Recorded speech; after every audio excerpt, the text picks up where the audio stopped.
কালকে আমি ডালটা ভিজিয়ে রেখেছিলাম 7-8 ঘন্টার জন্য। আজকে সেটাকে বানাবো। কালকে আমি রাত্রে পিষে রেখে দিয়ে দই বড়া বানাবো। এটাকে ভালো করে আমি ফেটিয়ে নেবো আজকে। যত ভালো ফেটানো হবে তত সুন্দর ফুলবে, একদম সফট হবে। চাটনি বানানোর জন্য আমি একটু তেঁতুল নিয়ে নিয়েছি, কিছুক্ষণের জন্য ভিজিয়ে রেখে দেবো, তাতে ভালো গলে যাবে। আমি একটা চাটনি বানিয়ে নেব। এই যে আছে, এখানে আছে পুদিনা পাতা, ধনে পাতা আর কাঁচা লঙ্কা। এবার আমি পুদিনা পাতাটা দিয়ে দেবো মিক্সিং জারে, দুটো কাঁচা লঙ্কা দিয়ে দেবো। এবার তেঁতুলের জলটা দিয়ে দেবো। ভিতরে আমি একটু নুন দিয়ে দিলাম 1/2 চামচ মতো। এবার আমি এটাকে পেস্ট করে নেব। ধনে পাতা, পুদিনা পাতা, লঙ্কা আমার পেস্ট করা হয়ে গেছে দেখুন। এবার আবার ওর ভিতরে আমি দিয়ে দেবো চিনি, স্বাদ মতন চিনি দিয়ে দেবো। চাটনিটার টেস্ট অন্যরকম হয়ে যাবে। এবার ওর ভিতর দিয়ে দেবো লেবুর রস। চাটনিটা আমার রেডি হয়ে গেছে। এই দেখুন চাটনিটা, সাধারণ চাটনি, বাড়িতে বানিয়ে নিতে পারবেন এত সুন্দরভাবে চাটনিটা। দই বড়াতে একটু তেঁতুলের রস দিয়ে দিতে হবে উপর দিয়ে, তার জন্য তেঁতুলের রস আলাদা করে বানিয়ে রেখে দিয়েছি। এবার দই বড়ার জন্য আমি ওইটাকে ভালো করে ফেটিয়ে নেব। ওর ভিতর অল্প একটু মৌরি দিয়ে দিলাম, অল্প করে নুন দিয়ে দিলাম।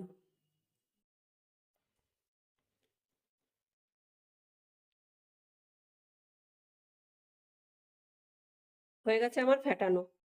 জলের ভিতর 2 চামচ চিনি দিয়েছি আর অল্প করে নুন দিয়ে দিয়েছি। বড়াটা এবার ওই জলের ভিতর আমি ভিজিয়ে নেব। বড়াটাকে এবার আমি ভেজে নেব। হাতে সবসময় জল লাগিয়ে তারপরে নিতে হবে, নয়তো লেগে যাবে ডালটা। এইভাবে সবকটা বড়া একসাথে আমি ভেজে নেব। এবার আমি একটু উল্টিয়ে দেবো। এবার আমি চিনি আর নুনের যে জলটা যে গুলিয়ে রেখেছিলাম, এবার ওইটার ভিতর আমি দিয়ে, ভাজা হয়ে গেলে পরে দিয়ে দিতে হবে। আমি দইটাকে এবার ভালো করে ঘুটে নেবো, ফাটিয়ে নেবো। 200 গ্রাম দই আছে, ভিতর অল্প করে লবণ দিয়ে দিলাম। চিনি দিয়ে দেবো 2-3 চামচ দিয়ে দেবো। 3 চামচ মতন চিনি দিচ্ছি। এবার ওর ভিতর জল দিয়ে দেবো, ওইটা মেপে ভালো করে গুলে দিলে পরে একদম মিশে যাবে চিনিটা আর নুনটা। দইটা যে গুলিয়ে রেখেছিলাম আর চিনি আর লবণের ভিতর জলটার ভিতর চুবিয়ে রেখেছিলাম বড়াগুলো, এবার আমি ওটাকে চিপড়িয়ে দইয়ের ভিতর দিয়ে দেবো। বন্ধুরা আপনারা একটু বাড়িতে ট্রাই করে দেখবেন, অসাধারণ লাগে খেতে, মুখে লেগে থাকার মতো।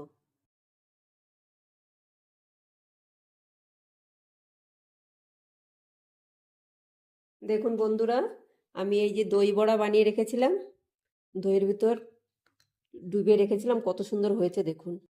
ওর ভিতর এবার আমি দিয়ে দেবো তেঁতুলের রসটা দিয়ে দেবো,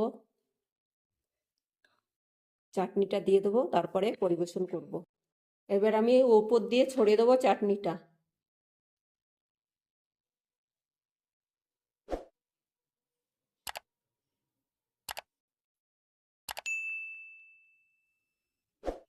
দেখেছেন কত সুন্দর লোভনীয় লাগছে দেখতে। এবার তেঁতুল গোলাটা দিয়ে দেবো।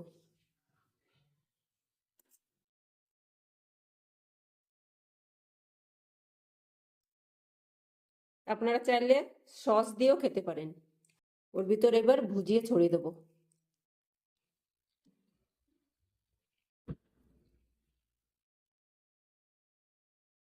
উপর দিয়ে সস ছড়িয়ে দিচ্ছি, টমেটো সস।